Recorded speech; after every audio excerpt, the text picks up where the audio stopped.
각양 좋은 하늘의 모든 은사를 사랑하는 자들을 위하여 준비하시고 때를 따라 공급하시며 그 안에 함께 기뻐하시고 충만케 하시는 우리 아버지의 사랑을 이 시간에도 감사를 드립니다. 저희들이 눈에 보이는 것들로 먼지와 같다, 허무하다 말을 하지만 그들과 똑같은 길을 갈 수밖에 없는 저희들이지만 우리들 안에 생명을 주시고 복음과 믿음을 주시어서 보는 것이 다가 아닌 것을 믿음으로 알게 하시고 온전한 마음과 지식으로 세상을 살아가고 오늘을 또 살아갈 수 있도록 크신 축복과 은혜를 허락하여 주심을 감사를 드립니다. 우리가 받은 은혜와 축복이 얼마만큼인가 하는 것들을 우리 자신도 다 알지 못하여 감사 자리에 있으면서도 감사하지 못하고 축복 자리에 있으면서도 나누지 못하고 얼마만큼의 영화로운 자리에 있는가 하는 것도 또 교만하는 것으로 지나쳐질까 두려워하는 마음 가운데 때로 있을 수도 있사오나 저희들의 마음에 주님의 마음을 또한 창조하여 주시고 아버지의 가장 풍성함을 오늘이라 일컫는 우리의 일상 가운데 느끼며 체험하며 갈 수 있도록 인도하셨사오니 이 모든 감사와 축복을 또한 아버지 앞에 돌려드리옵고 이 시간에도 함께하게 하시사 나누는 모든 말씀 가운데 지혜의 영을 더하여 주시옵기를 예수님의 이름으로 기도드립니다. 아멘.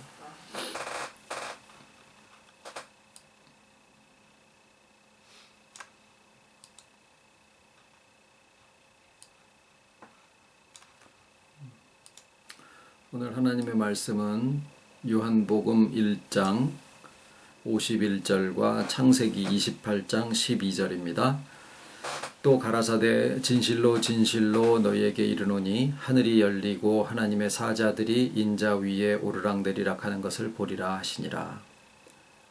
창세기 28장 12절 꿈에 본즉 사닥다리가 땅 위에 섰는데 그 꼭대기가 하늘에 닿았고 또 본즉 하나님의 사자가 그 위에서 오르락내리락 하고.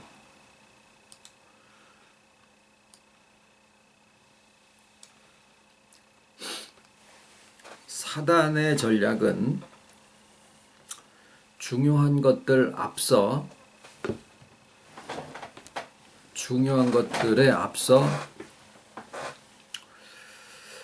충격을 주고 해서 그것을 그쪽을 바라보지 못하게 하고 똑바로 바라보지 못하게 하는 일종의 혼돈하게 하는 그러한 작전을 주로 사용을 합니다. 그것은 사단의 본질 자체가 실상이 아니고 왜곡되어지고 또 확대되어진 그러한 허상으로 되어 있기 때문인데 하나님께서는 보이지 않으셔도 그 본질 자체가 창조의 근본이시고 사랑의 본체이시기 때문에 하나님을 바라볼수록 모든 것들이 명확하게지지만 사단은 혼미하게 하고 왜곡되게 해서 정말 중요한 것들을 우리가 놓치고 갈 수밖에 없도록 하는 그러한 전술을 사용을 합니다. 어쩌면 그 사단의 역사가 실상 우리 안에서 우리 창세기 3장에서 나눈 것처럼 본질 아닌 것으로 본질을 대체하려 하고 또 실상이 아닌 것으로 자기를 가리워서 무엇이 나의 실상인가 하는 것들을 또 왜곡시키기도 하고 또 능력이 없는데 그것을 지나쳐서 하나님의 완전함에 스스로의 노력으로 도달하려고 하는 그러한 방법론들을 사용을 하는 가운데 지금 말씀드린 그런 사단의 전략을 스스로 높아지려 하다 보니까 스스로 속고 또 지나쳐가게 되고 무리하게 되는 그러한 결과를 스스로 자초하게 되는 거죠. 자, 오늘 본문 말씀에 나온 인자라는 말씀 역시 그러한 범주에 속해 있는 부분입니다. 예수님은 마태복음에 무려 29번의 이 호칭을 사용을 하고 계세요. 마태복음 28장이니까 거의 장수에 해당하는 만큼 거의 매번에 자기 자신에 대한 예수님 스스로에 대한 호칭을 이 인자라는 표현을 사용을 하고 계십니다. 그것은 그 말씀을 듣는 사람들이 바로 그 이전에 율법과 선지자의 교육을 받고 자라고 또 생각하고 그 문화권 속에서 모든 인격이 형성되어져 있는 유대인들, 히브리인들 그들에게 알아들을 수 있도록 하는 의미로 사용을 한 것이기 때문에 유대인들, 히브리인들이 가지고 있는 인자에 대한 인식이 어떠한 것을 잘 아시기 때문에 그 말씀을 사용을 하신 거예요. 그래서 예수님이 말씀하시기 이전에 성경에 나와 있는 율법과 선지자의 그 인자라는 호칭이 어떤 의미로 사용됐는가 하는 것을 살펴보면 어떤 무리 중에 뛰어난 자 이런 의미가 전혀 아닙니다. 인자라는 호칭은 하나님께서 우리 인생들을 바라보시면서 우리 인생들을 하나님 입장에서 지칭하시는 그런 표현이에요. 그러니까 인간들 스스로가 자기 자신을 부르기 위해서 부르는 호칭이 아니라 또는 사람들이 어떤 사람을 높이기 위해서 부르는 호칭이 아니라 하나님께서 인생들을 굽어 보시면서 그 인생들을 부르시기를 하나님과 상대되어져서 하나님의 완전함에 있지도 못하는 그런 연약하고 부족한 인생들라는 뜻으로 사용하시는 호칭이 바로 인자들입니다. 인자예요.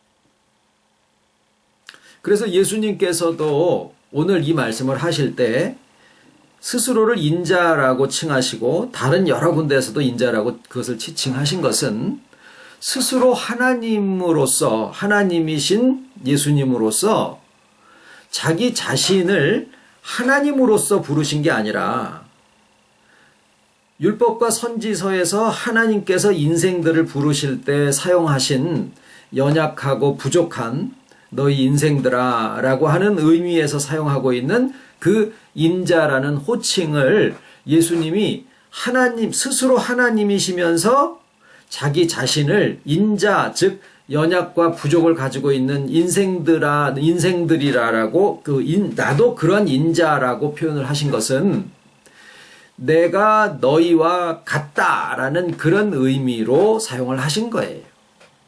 여기에는 우리가 듣고 왜곡되어졌었던 인자라는 그 호칭하고는 엄청나게 다른 차이가 있어서 우리가 알고 있던 왜곡되어 있는 그러한 인식으로 이 표현을 보잖아요. 그러면은 성경의 인자라고 하는 부분에 대한 것을 다 찢어버려야 돼요. 그러면서 동시에 예수님께서 오늘 이 구절에 말씀하신 그 내용까지도 그 비밀의 소중함까지도 같이 상실을 해버리는 거예요. 그래서 말씀은 지나치지 마라. 좌로나 우로나. 어떤 하나가 잘못된 것은 분명히 수정하고 정정하고 올바른 것으로 회복을 해야지 되지만 그 과정에서 사단이는 자기도 자기 몫을 챙기기 위해서 사랑하는 자녀들이 하나님 말씀의 중요한 부분을 그냥 같이 다 도매금으로 그냥 다 쓸어버리도록 하는 그러한 작전을 계속 사용을 하고 있어요. 그래서 우리가 정말로 말씀을 대할 때는 좌로나 우로나 치우치지 아니하는 그러한 지혜를 늘 아버지 앞에 깨어있는 심령으로 구하고 그러한 마음으로 또 말씀을 대해야 될 줄로 믿습니다. 그래서 예수님께서 오늘 말씀 중에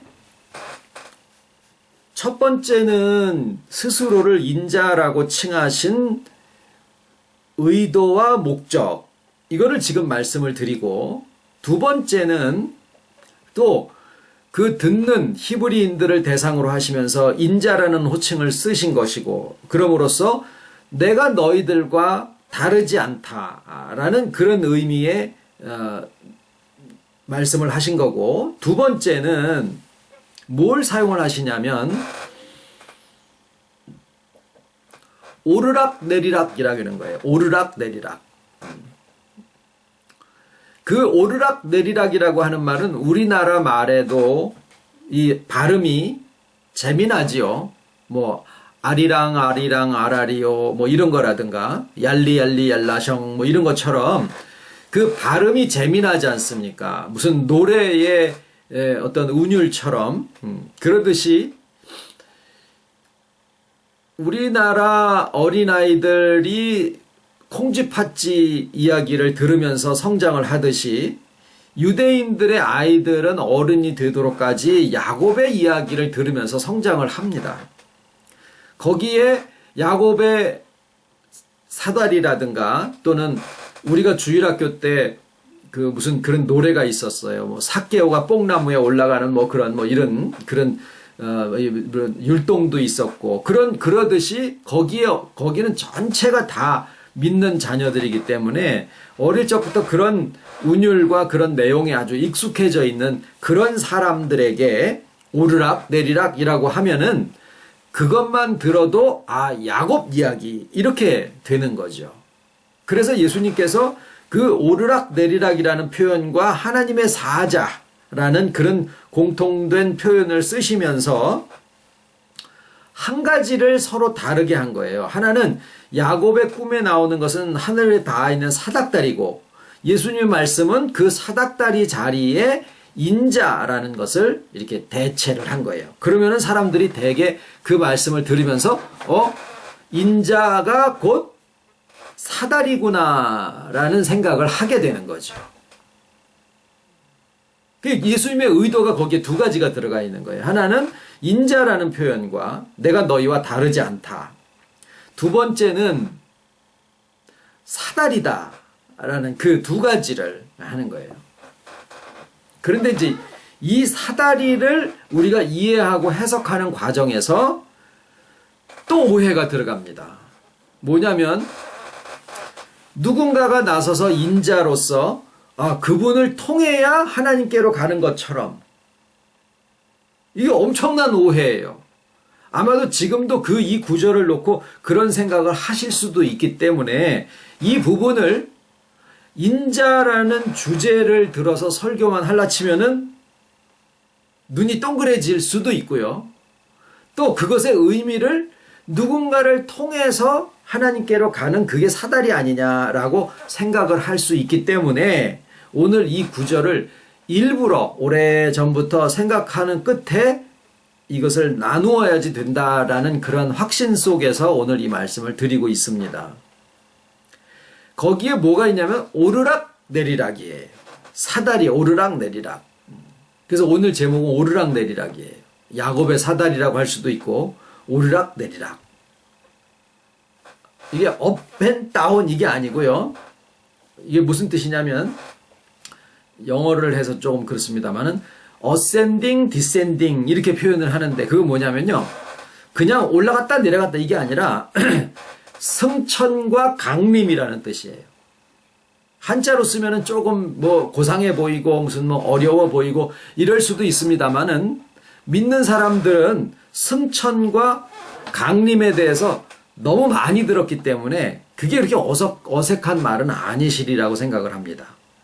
승천은 뭐예요? 예수님이 하늘로 올라가신 거. 엘리야의 승천, 예수님의 승천. 이런 뜻이죠. 강림은 뭐예요? 예수님께서 이 땅에 사람으로 오셨다. 이런 것들이 강림이에요. 그냥 올라갔다 내려갔다 올라갔다 이게 뜻이 아니라 그 말이에요.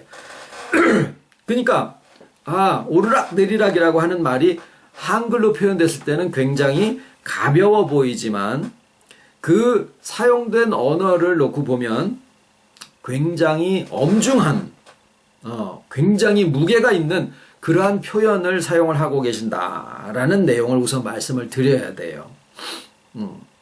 그런데 이 사다리의 야곱이 꾼 꿈에 나타난 사다리의 모양이 어떻게 되느냐라고 하는 것은 거기에 안 나와 있어요. 창세기의 기록에는 그게 안 나와 있어요. 그런데 말이죠.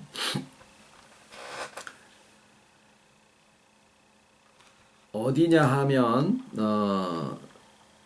열왕기상 6장 8절에 보면은요. 성전을 이제 솔로몬에 의해서 성전이 건축되게 하실 때 그 성전에 이런 구절이 있어요. 중층 골방의 문은 전 오른편에 있는데 나사 모양 사닥다리로 말미암아 하층에서 중층에 오르고 중층에서 제3층에 오르게 하였더라. 열왕기상 6장 8절. 여기에 무슨 표현이 있냐면 나사 모양 사닥다리. 오늘 창세기 20장에는 그냥 사닥다리. 그렇게 되어 있는데 거기는 나사 모양 사닥다리다. 이 나사 모양 사닥다리는 요즘 건축물에도 많이 쓰이지요. 1층에서 2층에 올라가는데 가운데 이렇게 기둥이 있고 나사가 이렇게 계단이 이렇게 돼가지고 올라가는 그러한 모양을 얘기를 합니다. 그런데 그런 나사 모양 사닥다리를 성전을 건축하면서 1층에서 2층으로 2층에서 3층으로 올라가도록 그렇게 해 놓으셨는데 그런 모양이 또 어디에 보이느냐 하고 보니까 그런 모양이 사람의 몸을 이루고 있는 세포가 다 있는데 그 세포 안에는 내 머리카락의 색깔이랑 눈이 2개 달려라, 코는 어디에 있어라, 손가락은 얼만큼 자라고 그 끝에는 손톱의 모양은 어떻게 생기고 이런 모든 정보가 그런 특성에 대한 정보가 그 어떤 분자의 구조로 다 기록이 돼 있다 그래요. 그 과학자들이 그걸 연구를 했는데 근데 그 아까 잠깐 보여드린 모양이 바로 그 모양을 사람들이 사진으로 찍어 놓은 거예요. 그림으로 그려 놓은 거예요. 그게 이런 모양으로 생겼습니다. 거기 보이시나요? 네. 이게 이제 다 그 정보를 담고 있는 내용이에요. 어디 뭐 글자가 안 보이죠. 근데 이제 우리 몸에 있는 세포들은 알아요. 이게 이 부분은 뭐다, 이 부분은 뭐다, 이 부분은 뭐다, 이게 다 알아요. 이게 어마어마하게 긴 건데 이거를 현미경으로 확대해가지고 이렇게 찍어봤더니 이렇게 이게 뭐예요? 나사 모양으로 비비 꼬였는데 이중으로 되어 있다라는 뜻이에요. 그래서 이것을 화학자들이 이름을 붙이기를 이중 나선 구조다. 그리고 성전을 짓는 거기에다가는 열왕기상에는 뭐라 그랬냐면은 나사 모양, 그러니까 그때는 나사가 없었죠. 이제 나중에 후대 사람들이 그렇게 붙인 거죠. 그러니까 거기서는 돌아가는 뭐 그런 뜻으로 돼 있어요. 이렇게 빙빙 돌아가는 계단 이런 뜻으로. 그 지금에 와 있는 현대적인 표현으로 하면은 나사 모양 사닥다리. 지금 건축물에도 쓰고 있고요. 과학자들은 이것을 이중 나선 구조 이렇게 같은 내용으로 하고 있는데 제가 오늘 이제 여러분들과 같이 나누어 보고 싶은 그 그림 중에는 하나가 더 있어요. 어떤 거냐면은요. 이런 구조입니다. 모양이 조금 전에 보여드린 모양하고 상당히 유사하지요.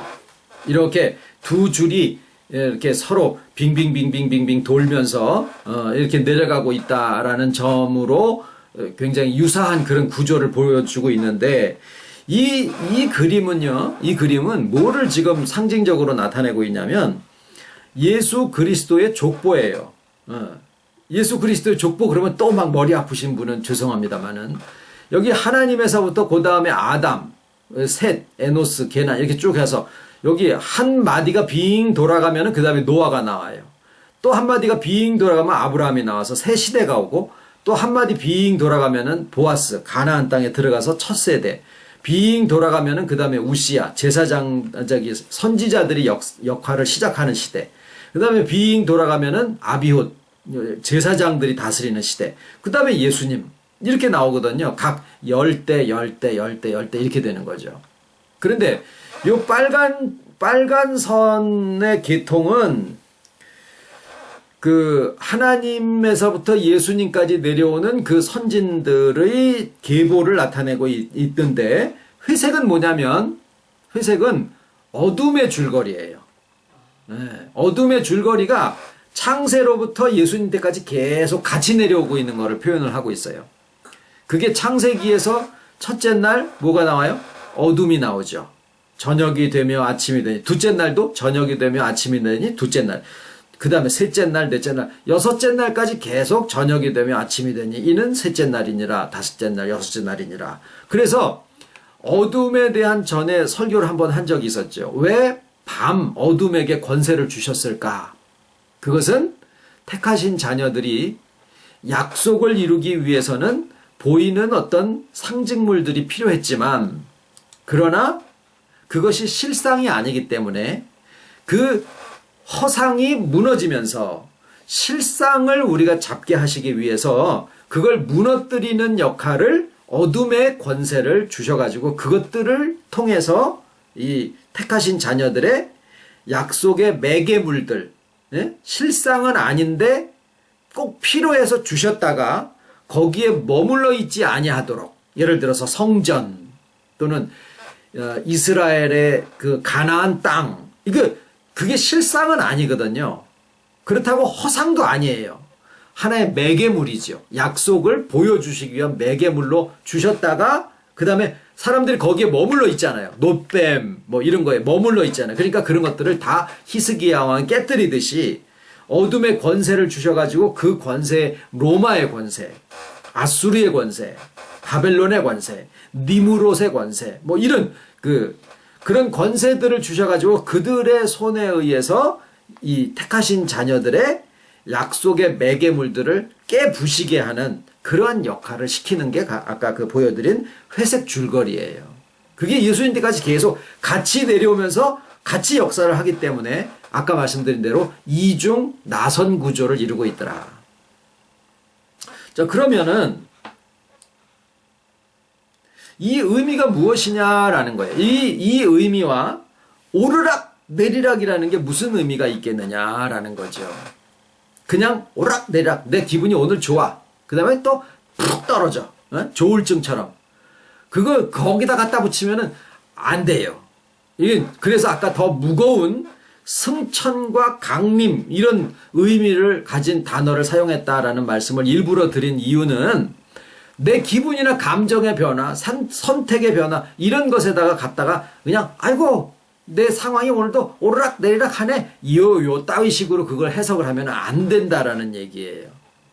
그러면 이게 무엇이냐면은 하나님께서 시작한 족보의 역사가 쭉 내려와서 어디까지냐면은 예수님이 오셔가지고 스스로를, 그러니까 뭐예요? 그게 내리락이에요. 내리락.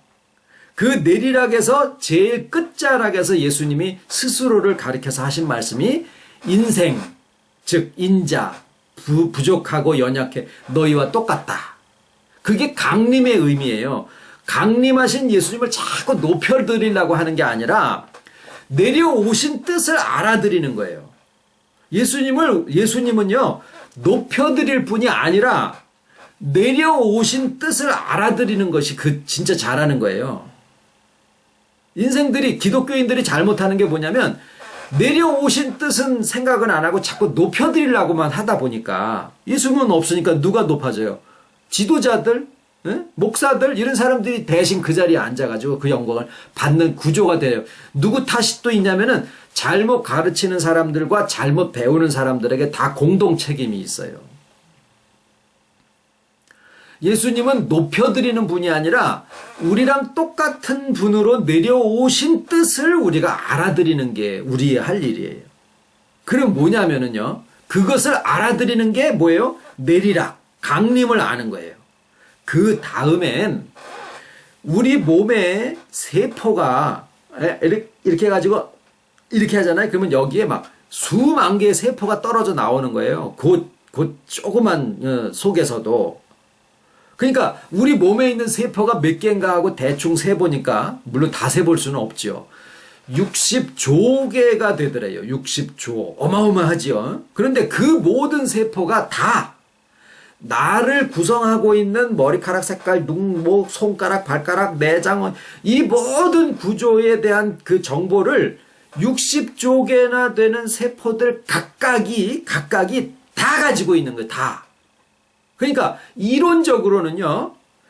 내 몸의 어느 세포라도 하나를 뜯어내 가지고 그것을 이렇게 확장을 해서 그 안에 있는 정보를 다 이렇게 구체화시키면은 나랑 똑같은 사람들을 다 만들 수 있다라는 그런 이론적인 얘기가 가능한 거예요.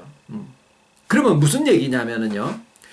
예수님이 내리락으로 해서 강림해서 인자로서 인생으로서 내가 너희와 같다라는 그러한 예수님이 내려오신 의미를 우리가 알게 되면 여기서 중요한 거는 뭐예요? 우리가라는 거예요. 우리가. 그 얘기는 뭐냐면 보편적인 믿는 사람들이라는 거예요. 우리들 다 각자. 모든 세포가 특정 세포가 없잖아요. 다 각자의 고유한 자리와 기능과 역할을 가지고 있듯이 우리 각자가 다 예수님이 강림하신 인자로서 인생으로서 내가 너희와 다르지 아니하다. 그 뜻을 우리가 알게 되면 그 다음에는 뭐가 되냐면 오르락이 돼요. 승천이 된다 그 말이에요. 다시 말하면 하나님에서 예수님까지 강림이 되셨으면 그 다음에는 예수님에서 하나님으로 올라간다고 하니까 이론적은 그렇게 되는데 이거를 곡해해서 왜곡해가지고 우리가 하나님이 되는 거야?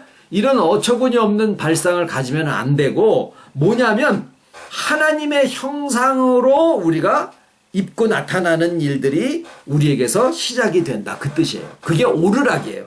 그것이 내리락은 강림이고 오르락은 승천이니까 예수님은 내려오실 때는 한 줄로 내려오셨다가 그 다음에 올라가실 때는 우리들 전체로서 승천을 하시는 거예요.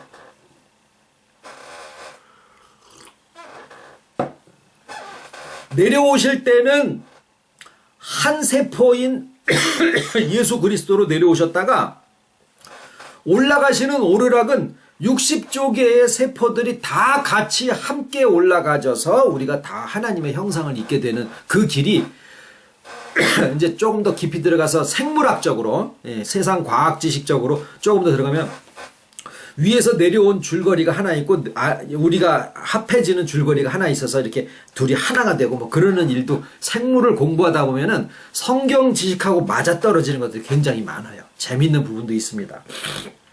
그런데 일단 오늘 본문에서는 오르락 내리락, 강림과 승천, 이것이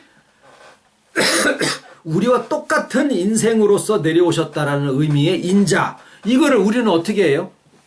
어이구, 저분을 통해서 이렇게 잘못 배워왔고 잘못 가르침을 받아왔기 때문에 그 구절을 보면은 그냥 경기를 하게 되는 이런 오류 속에 빠지는 점이 있기 때문에 오늘은 이 인자가 예수님의 지극하신 사랑의 표현이 그 안에 담겨 있어서 내가 하늘에서 내려와서 너희와 같다.